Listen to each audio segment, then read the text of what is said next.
हा पक्ष्याचा किलबिलाट तुम्ही आता ऐकलाय का? हो, संध्याकाळचे 6:22 झालेले आहेत आणि मी सध्या आहे एका मचानावर. जमिनीपासून साधारणतः 40 फूट उंचीवर हे मचान आहे आणि मचानाचं नाव आहे गारपीट. गारपीट हा एरिया आहे काटेपूर्णा अभयारण्यातील कोर जंगलामध्ये. जंगल पूर्णपणे शांत आहे आणि अगदी या मचानाच्या समोर दुसरं एक मचान आहे, पाहू शकता की लाकडी मचान आहे आणि मचानाच्या बाजूलाच आमचा हा पाणवठा. जो पाणवठा आणि याच पाणवठ्यावर आम्ही रात्री पक्ष्याचं विविध प्राण्यांचं सायटिंग करणार आहोत, नोंदी घेणार आहोत. तर सुंदर असं वातावरण या काटेपूर्णा जंगलातील. हीच वेळ असते 6:30-7ची, ज्यावेळेस सूर्य मावळतीला जातो. त्यावेळेस अनेक प्राणी, सस्तन प्राणी, चॉपदे पाणी पिण्यासाठी बाहेर पडतात. कारण की ऊन जसं कमी होतं तसं तसं ते त्यांच्या अधिवासातून बाहेर निघून पाणवठ्याकडे कूच करतात पाणी पिण्यासाठी.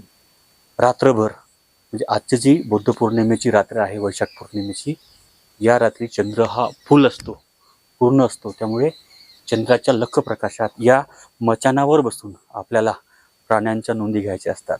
झोपायचं बिलकुल नाही. त्यात मी याचा आटोपतो घेतो कारण की आता मला थोडंसं एक खानाखुणा असतात, पगमार्क हे करण्यासाठी आम्हाला काहीतरी त्याला काय म्हणतो आपण, मार्केशन.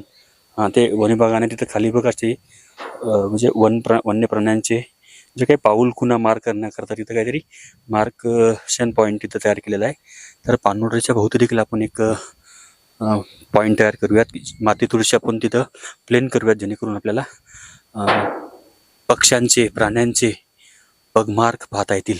थोडंसं हे मचान उंचावर जरी असलं तरी सेफ्टी महत्त्वाची. इथं काहीतरी आपल्याला गेट असणं आवश्यक आहे, म्हणून एक लाकूड आपण शोधूया. आपल्या सेफ्टीसाठी जे काही खाली लाकूड आहे ते लाकूड आपल्याला आणावं लागेल, कारण की अस्वल जे असतं ते अस्वल सहज इथे चढून येऊ शकते, बिबट्या बी देखील येऊ शकते.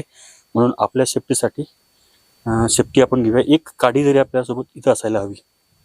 त्यामुळे ही गाडी आपण इथं आडू लावू शकतो. मात्र खाली काही काट्या आहेत, त्या 2-3 काट्या आपण सोबत आणूयात. एकदा खाली उतरलो पुन्हा आपल्याला खाली जायची आवश्यकता नाही. बंद करे पाटील. आता हे तुम्ही पाहू शकता इथं इथं ही बिबट्याची पाऊल खूण आहे. इथं बिबट्या इथं म्हणजे येऊन गेला. त्यानंतर नीलगायची देखील पाऊल खुणा इथं पडलेल्या आहेत. इथे देखील पाहू शकता तुम्ही, ही बिबट्याची आहे. म्हणजे बिबट्या या एरियातून येऊन गेलेला आहे. मला इथं जास्त वेळ थांबता येणार नाही, मात्र एक सेफ्टीसाठी मला काठी शोधावी लागेल, जेणेकरून रात्रीच्या वेळी जर अस्वल वगैरे आला तर आपल्या सेल्फ डिफेन्ससाठी आपल्याकडे एक काठी असावी. आणि ती काठी मला शेवटी भेटलेली आहे. सफिशियंट आहे एवढी? ठीक आहे. तर ही काठी आता आपल्यासोबत आपण घेणार आहोत. तर ही मचान गणना निसर्ग अनुभव आज आम्ही घेणार आहोत या गारपीट या पाणवठ्यावर. मला वाटतं एवढी पुरे आहे ना? ठीक आहे, थँक्यू. चला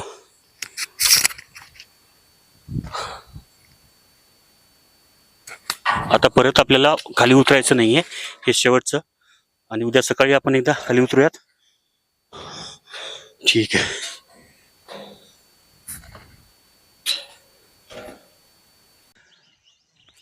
प्राण्यांचे आवाज ऐकले, हे खरं निसर्ग अनुभव असतो, जो आपण शहरामध्ये घेऊ शकत नाही.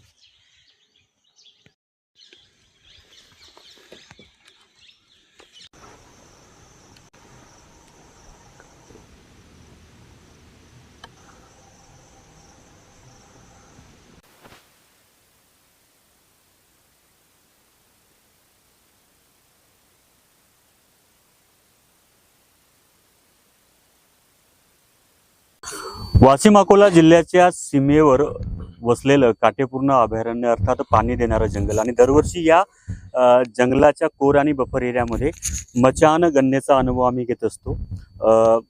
जिल्हा तसेच जिल्ह्याबाहेरील अनेक निसर्गप्रेमी मंडळी इथे येऊन मचानावर प्राण्यांच्या नोंदी घेत असतात.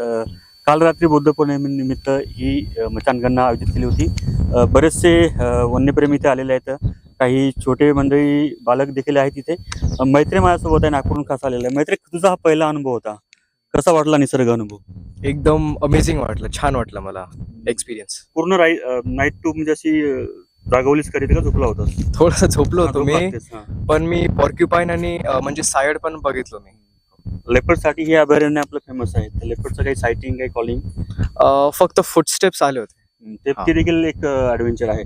आरटीओ साहेब आहेत, डोंगरे साहेब, वाशिम जिल्ह्याचे सुपुत्र आहेत आणि या परिसरामध्ये त्यांचं बालपण गेलेलं आहे. साहेब, तो काळ आणि आजचा काळ म्हणजे पर्यटन वृद्धीसाठी काय तुम्ही सांगाल? पर्यटन प्रेमीसाठी असं सांगेल की अंतर्मुख होऊन निसर्गाशी जोडण्याची ही एक फार सुंदर संधी आहे. आणि ते बुद्ध पौर्णिमेसारख्या लख चंद्राच्या प्रकाशात निसर्ग अनुभवण्याचा एक फार अद्वितीय असा अनुभव आहे, जो माझ्या मते अनुभवायला पाहिजे प्रत्येकाने. पूर्वीचा जर पाहिलं तर पूर्वी अशी काही सुरक्षा वगैरे नव्हती, त्यामुळे थोडं रात्रीच्या वेळेस जंगलात येण्याचं एक धाडस करणं किंवा असं काही हे होत नव्हतं. पण आता हे काटेपूर्ण अभयारण्याच्या माध्यमातून जे अशी मचानाची व्यवस्था केलेली आहे, ती खरंच म्हणजे निसर्गप्रेमींसाठी एक सुवर्ण संधी आहे.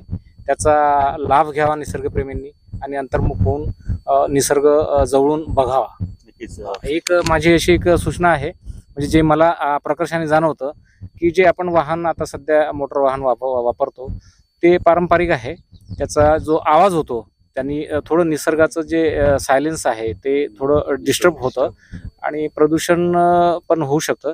तर याच्याऐवजी जर काही इलेक्ट्रिक व्हेकल जर देता आलं शासनाला तर ते फार एक चांगली गोष्ट होईल. निसर्ग आणि मानवी जीवनाचं असं अतूट नातं आहे. नेचरशिवाय मानवी जीवनाची कल्पनाच अशक्य आहे. आणि दरवर्षी वैशाख पौर्णिमेला पर्टिक्युलरली जंगलांमध्ये होणारी ही जी पानगणना असते, वन्य प्राण्यांची गणना असते पानवठ्यांवर बसून, ही निसर्गाशी आपल्याला जोडते, त्याला एकरूप करते. निसर्गाच्या सानिध्यात ती रात्र घालवणं, निसर्गातल्या हालचाली अनुभवणं खूप सुंदर अनुभव असतो. आणि या ॲक्टिव्हिटीमधनं तुमच्यात संयम डेव्हलप होतो. निसर्गाशी तुम्ही जोडले जाता आणि निसर्गातल्या घटना घडामोडी तुम्ही प्रत्यक्ष डोळ्यांनी पाहू शकता. त्यामुळे प्रत्येकाने हा एकदा अनुभव घेणं आवश्यक आहे, असं मला वाटतं. तुमचा देखील हा पहिला अनुभव होता, हो, पहिला. कसा वाटला? फारच छान अनुभव होता.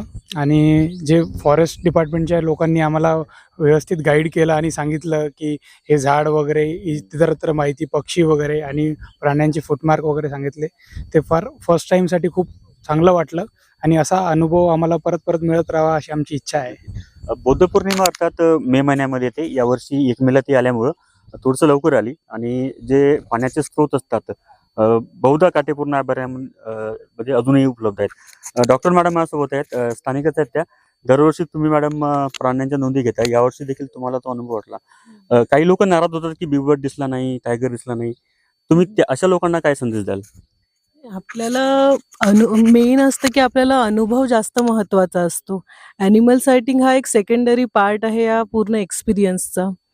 तर ओव्हरऑल एक्सपिरियन्स फील करायला त्या लोकांनी यावं. आणि ही एक पेशन्सची आणि लकचा फॅक्टर आहे, ॲनिमल सायटिंग होणार नाही होणार तर त्या लोकांना माझा एवढाच सल्ला आहे की ओव्हरऑल एक्सपिरियन्स घ्यायला पाहिजे. हां. कारण की सचिन तेंडुलकर सारखा व्यक्ती 3 वेळा सफारी करतो आणि 4थ्यांदा त्यांना टायगर साइटेड होतं. म्हणजे लक्षात घ्या, म्हणजे पेशन्स किती महत्वाचा आहे. पेशन्स नाही तर जंगल सफारी किंवा निसर्ग अनुभव हे एक तप आहे. म्हणजे एक तप केल्यानंतर आपल्याला कुठेतरी ते नशिबानं कुठेतरी पाहायला मिळतं. म्हणून बिबट्या दिसला नाही म्हणून नाराज व्हायचं नाही. दगड, माती, नदी, नाल्या, डोंगर, दऱ्या, झाडं, पक्षी, हे सगळा निसर्ग आपल्याला जंगलात येऊन अनुभवायचा आहे, जो की आपल्याला या सिमेंट कॉन्क्रीटच्या जंगलात पाहायला मिळत नाही. तर हा निसर्ग अनुभव अजूनही काही दिवस तुम्ही घेऊ शकता, कारण पुढील 3 ते 4 दिवस चंद्राचा लख्ख प्रकाश असाच राहणार आहे. तुम्हाला जर नक्कीच काटेपूर्ण अभयारण्यामध्ये यायचं असेल तर फॉरेस्ट डिपार्टमेंटची तशी परमिशन काढून तुम्ही पुढील वर्षी किंवा अजून काही दिवस हा अनुभव घेऊ शकता. तर नक्की भेट द्या आपल्या या पाणी देणाऱ्या जंगल काटेपूर्णाला. थँक्यू.